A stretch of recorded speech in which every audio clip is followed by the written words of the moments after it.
we'll go on the record.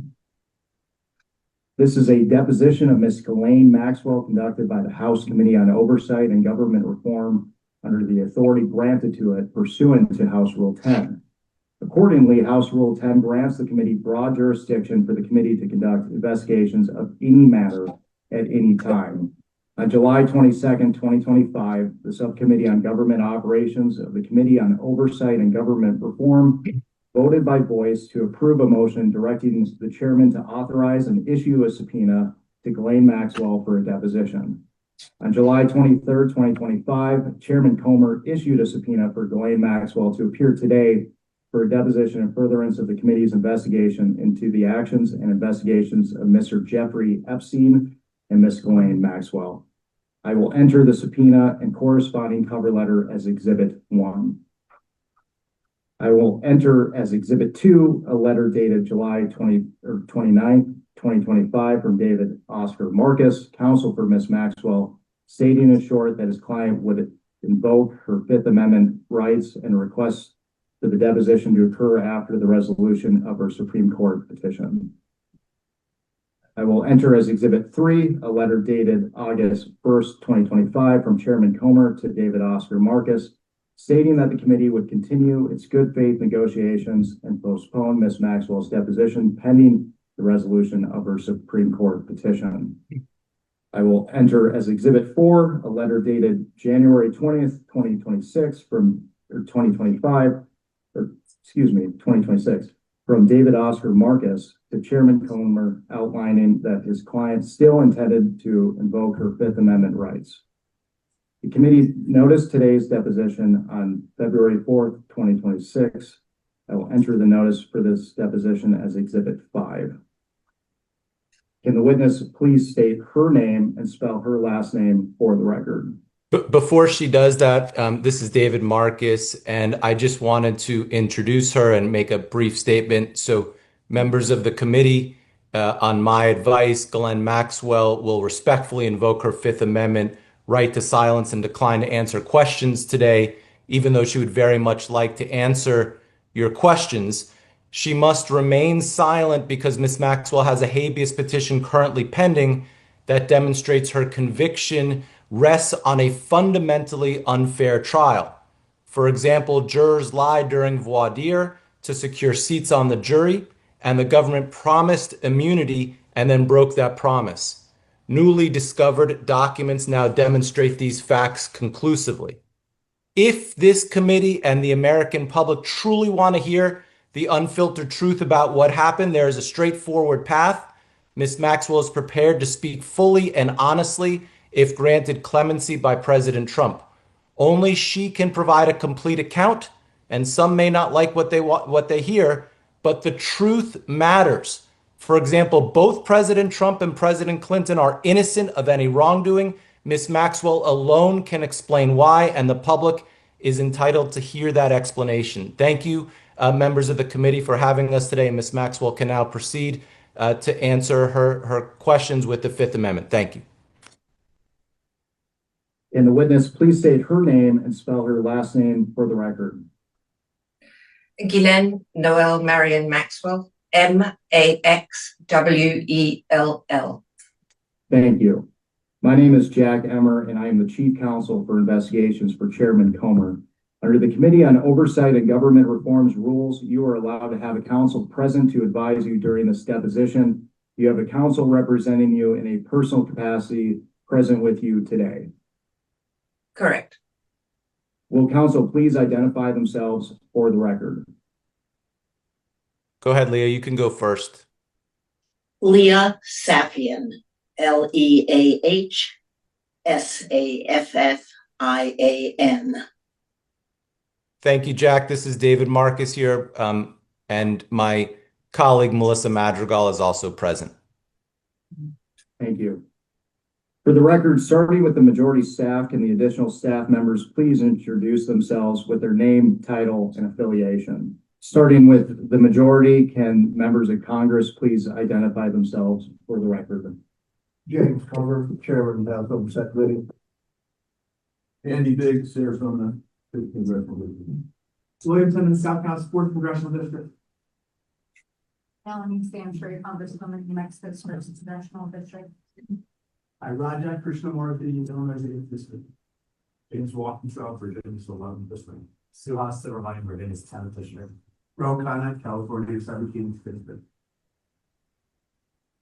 Robert Garcia, Ranking Member, Oversight. Thank you all. Ms. Maxwell, before we begin, I would like to go over the ground rules for this deposition. The questioning will proceed in rounds. The majority will ask questions for an hour, and then the minority will have an opportunity to ask questions for an hour if they choose. To the extent members have questions for the witness, they will be propounded during their side's respective rounds. The clock will stop if you need to confer with counsel, your counsel is speaking, and when members or staff are speaking during the opposing side's rounds of questions. We will alternate back and forth until there are no more questions. Do you understand? I do. There is a court reporter taking down everything I say and everything you say to make a written record for the interview. For the record to be clear, please wait until the staffer questioning you finishes each question before you begin your answer, and the staffer will wait until you finish your response before proceeding to the next question. Further, to ensure the court reporter can properly record this deposition, please speak clearly, concisely, and slowly. Also, the court reporter cannot record nonverbal answers such as nodding or shaking your head. So it is important that you answer each question with an audible verbal answer. Do you understand? I do. We had a member just join. Can they identify themselves for the record? Thank you. Exhibits may be entered into the record. Majority exhibits will be identified numerically. Minority exhibits will be identified alphabetically. Do you understand? I do. We want you to answer our questions in the most complete and truthful manner possible, so we will take our time. If you have any questions or do not fully understand the question, please let us know. We will attempt to clarify, add context to, or rephrase our questions. If we ask about specific conversations or events in the past and you are unable to recall the exact words or details, you should testify to the substance of those conversations or events to the best of your recollection. If you recall only a part of a conversation or event, you should give us your best recollection of those events or parts of conversations that you do recall. Do you understand? I do. You are required by law to answer questions from Congress truthfully. This also applies to questions posed by congressional staff in this deposition. Do you understand? I do. If at any time you knowingly make false statements, you could be subject to criminal prosecution, including but not limited to perjury. Do you understand? I do. This includes both knowingly providing false testimony, but also stating that you do not recall or remember something when in fact you do. Do you understand? I do. Furthermore, you cannot tell half-truths or exclude information necessary to make statements accurate. You are required to provide all information that would make your response truthful. A deliberate failure to disclose information can constitute as a false statement. Do you understand? I do. Is there any reason you are unable to provide truthful testimony in today's interview? Well, as you know, she's going to take the Fifth Amendment. So that's our caveat to that question. Please note that if you wish to assert a privilege or any statement today, that assertion must comply with the rules of the Committee on Oversight and Government Reform. Pursuant to that, Committee Rule 16C1 states, for the chair to consider assertions of privilege over testimony or statements, witnesses or entities must clearly state the specific privilege being asserted and the reason for the assertion on or before the scheduled date of testimony or appearance. For the purposes of the deposition, objections must be stated concisely and in a non-argumentative and non-suggestive manner. If the witness refuses to answer a question to preserve a privilege, the committee may seek a ruling from the chair. If the chair overrules any such objection, the witness shall be ordered to answer. If the witness continues to refuse to answer a question despite being ordered to do so, the witness may be subject to sanction. Do you understand? I do. Ordinarily, we take a 5-minute break at the end of each hour of questioning, but if you need a longer break or a break before that, please let us know and we will be happy to accommodate. However, to the extent that there is a pending question, we would ask that you finish answering the question before we take the break. Do you understand? I do. Finally, I will note for everyone here today that the contents of what we discussed in the deposition today is confidential under the House deposition regulation. Under the rules, the chairman and ranking member, minority member shall consult before any release of testimony or transcripts, including portions thereof. This means it is a violation of House committee rules to disclose the contents of the deposition prior to its official release. For this reason, the marked exhibits that we will use today will remain with the court reporter so that they can go into the official transcript, and any copies of those exhibits will be kept at the table or returned to us when we wrap up. Can the reporter please swear in the witness?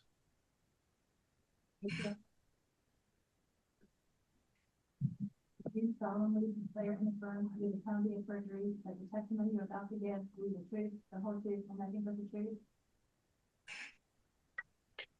Madam Court Reporter, we could not hear you well, and I'm sure Ms. Maxwell could not hear you. I don't know if there's a way to give the court reporter a mic so that, thank you very much. Raise your right hand, please. Do you solemnly declare and affirm under the penalty of perjury that the testimony you're about to give will be the truth, the whole truth, and nothing but the truth? I do. Thank you.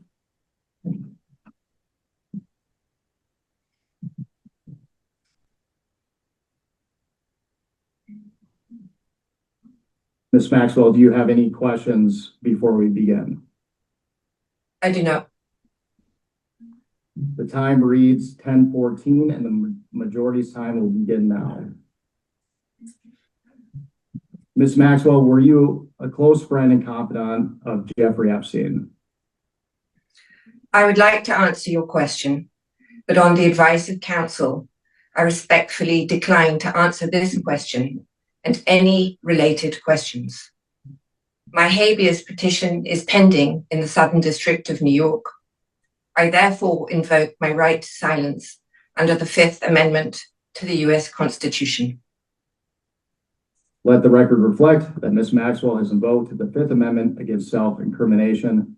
Ms. Maxwell, please be very clear. Are you declining to answer the question put to you solely on the ground that you believe the answer will incriminate you? I invoke my Fifth Amendment right to silence. Ms. Maxwell, did you at any time play any role in Jeffrey Epstein's activities involving the recruitment, grooming, or trafficking of young women or girls? I invoke my Fifth Amendment right to silence. Let the record reflect that Ms. Maxwell has invoked the Fifth Amendment against self-incrimination. Ms. Maxwell, please be very clear. Are you declining to answer the question put to you solely on the ground that you believe the answer will incriminate you? I invoke my Fifth Amendment right to silence. Ms. Maxwell, have you ever coerced, directed, or otherwise instructed any young woman or girl to provide sexual favors to Mr. Epstein or any other individual? I invoke my Fifth Amendment right to silence. Let the record reflect that Ms. Maxwell has invoked the Fifth Amendment against self-incrimination. Ms. Maxwell, please be very clear. Are you declining to answer the question put to you solely on the ground that you believe the answer will incriminate you? I invoke my Fifth Amendment right to silence. Ms. Maxwell, did you and Jeffrey Epstein attempt to surround yourselves with influential individuals to curry favor and shield yourselves from potential scrutiny? I invoke my Fifth Amendment right to silence. Let the record reflect that Ms. Maxwell has invoked the Fifth Amendment against self-incrimination. Ms. Maxwell, please be very clear. Are you declining to answer the question put to you solely on the ground that you believe the answer will incriminate you? I invoke my Fifth Amendment right to silence. Ms. Maxwell, can you please provide us with all the names of other additional co-conspirators to the crimes perpetuated by you and Jeffrey Epstein? I invoke my Fifth Amendment right to silence. Let the record reflect that Ms. Maxwell has invoked the Fifth Amendment against self-incrimination. Ms. Maxwell, please be very clear. Are you declining to answer the question put to you solely on the ground that you believe the answer will incriminate you? I invoke my Fifth Amendment right to silence. Ms. Maxwell, is it your intention to answer every question put to you by the committee today with the assertion of your Fifth Amendment right against self-incrimination? I invoke my Fifth Amendment right to silence. The answer to that is yes also. So just as her lawyer, I'll tell you, yes, that's her intention. Does the minority wish to ask any questions? We will go off the record. We can go back on the record. Good morning, Ms. Maxwell. My name is Good morning. Good morning. My name is, I just have a few questions on behalf of the minority as well. At any point during your personal relationship with Jeffrey Epstein, were you aware that Mr. Epstein was sexually abusing minors and adult women? I would like to answer your question, but on the advice of counsel, I respectfully decline to answer this question and any related questions. My habeas petition is pending in the Southern District of New York. I therefore invoke my right to silence under the Fifth Amendment to the US Constitution. Have you ever facilitated the sexual abuse of any minor or adult woman by Mr. Epstein? I invoke my Fifth Amendment right to silence. Have you ever participated in the sexual abuse of any minor or adult woman? I invoke my Fifth Amendment right to silence. Are you aware of Donald Trump ever engaging in sexual activity with an individual introduced to him by you or Jeffrey Epstein? I invoke my Fifth Amendment right to silence. Okay. It appears that the committee will not receive substantive answers from you at this deposition. So at this point, I'd like to enter into the record as minority exhibits A and B, letters that the committee has received from survivors of Mr. Epstein and Ms. Maxwell's abuse. These letters speak to the survivors' horrific experiences and to their desires for transparency, accountability, and justice in this investigation. We hope for their sake that we are ultimately able to get the answers that they deserve and that we were unable to get here today. Finally, I'd like to enter into the record as Minority Exhibit C, a letter from Representative Ro Khanna dated February 8th, 2026. And with that, we can go off the record. We'll go back on the record. Ms. Maxwell, considering your invocation of your Fifth Amendment right against self-incrimination pursuant to the terms of the subpoena, you are excused. Thank you very much. Thank you, Jack. Thank you, Chairman Comer. Appreciate you. Thank you. We'll go off the record.